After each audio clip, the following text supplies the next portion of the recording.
All right, let's get right into it. Today, we are breaking down the absolutely insane CinemaCon footage for Avengers Doomsday. Descriptions have been leaking all over the place, and honestly, the details are completely mind-blowing. And look, that is not an exaggeration at all. The reaction from fans has been completely off the charts. Even if you thought you knew what was coming, you don't. It's pretty clear Marvel is cooking up something absolutely huge here. And that's the real question, right? This isn't just about a few cool moments. These scenes are flipping everything we thought we knew on its head, the power levels, who's friends with who, and the real threat our heroes are up against. Okay, let's dive into this. First up, we have to talk about Steve Rogers. Because from the sounds of it, he makes an entrance that completely redefines what we thought was even possible for Captain America. Now get this. We've seen other people summon Mjolnir before, right? Jane Foster did it, but this is different. The report says Steve Rogers summons the hammer away from Thor's own hand. This isn't just about being worthy anymore.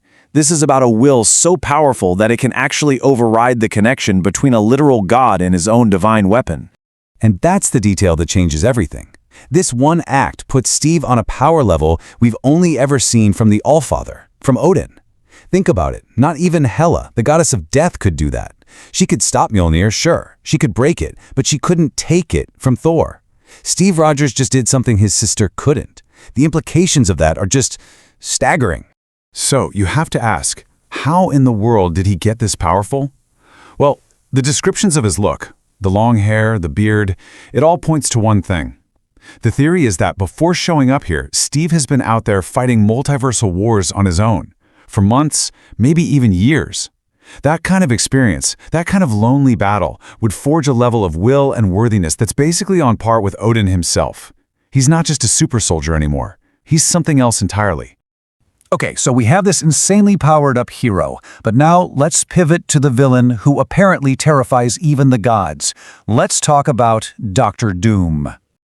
Just let that sink in for a second. These are supposedly Thor's own words from the footage. This is the guy who stared down Thanos with a fully loaded Infinity Gauntlet and didn't even flinch. He never showed fear, just rage. For him to now straight up admit that he's scared, that tells you everything you need to know about Dr. Doom. Compared to Thanos, who wiped out half the universe, or Hela, who conquered Asgard by herself, Doom puts a level of fear into Thor that is just completely off the scale. The Russos are basically using Thor, their strongest Avenger, as a measuring stick to show us how unbelievably terrifying this new threat really is. So the footage apparently shows Thor going at Doom with Stormbreaker, his ultimate weapon, and Doom just blocks it, like it was nothing. After seeing that, Thor apparently tells his team they're going to need a miracle to win. So let's be clear, when the God of Thunder says you're outmatched, you are in serious, serious trouble. But here's the kicker. You'd think with a threat this big, all the heroes would be united, right? Well, you'd be wrong. In fact, the trailer confirms one of the biggest conflicts we've all been waiting for. Yep, it's happening. The CinemaCon footage confirms a full-on Avengers vs. X-Men war. And they even showed us one of the matchups. Shang-Chi versus Gambit. I mean, can you even imagine a cooler fight? Shang-Chi's glowing 10 rings against Gambit's glowing cards. It's going to be a spectacular battle of projectiles. It just goes to show how creatively the Russos are thinking about these fights. But it seems like not everyone is happy about the infighting. It looks like Thor is stepping in to be the adult in the room. His line here suggests he's trying to break up the fight, telling both teams to grow up and unite against the actual threat. You can feel the desperation. Both sides are fighting for their own survival, and Thor is trying to make them see the much, much bigger picture. Now, while the Avengers and X-Men are slugging it out head-to-head, it looks like one of those teams has a much darker, much more strategic plan going on behind the scenes. So this is one of the most interesting and kind of sinister shots that was described. We see the original Mystique, Rebecca Romijn, shape-shifting into Florence Pugh's Yelena Belova. At first glance, it makes almost no sense. But when you start to think about the other players on the field, a really dark and clever strategy starts to take shape. It's a plan that shows the X-Men are willing to do, well, anything to win this war. Okay, so here's the theory, and it is a gut punch. The X-Men know they can't win a straight fight, so Cyclops comes up with this ruthless plan. He pinpoints the Sentry as the Avengers' nuclear option, but also their biggest weakness because he's so unstable. And who's the one person Sentry trusts? Yelena. So the plan is for Mystique to become Yelena, get close to him, and then manipulate him into unleashing all of his uncontrollable power on his own team. It's a completely dirty move that really reframes this version of the X-Men.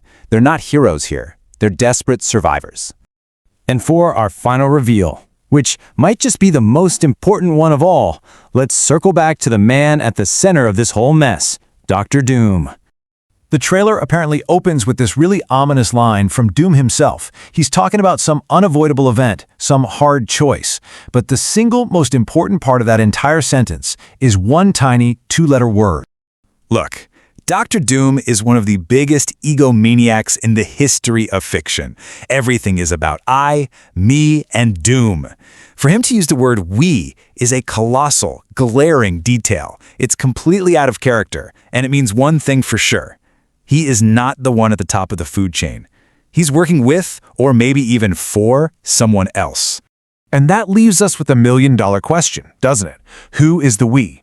Is he talking to his harbingers? Is he talking to the Fantastic Four right before he betrays them? Or is he part of some new, terrifying alliance we haven't even seen yet? Doom's own words tell us that even he might just be a pawn in a much bigger, much more frightening game. So what do you all think is really going on here?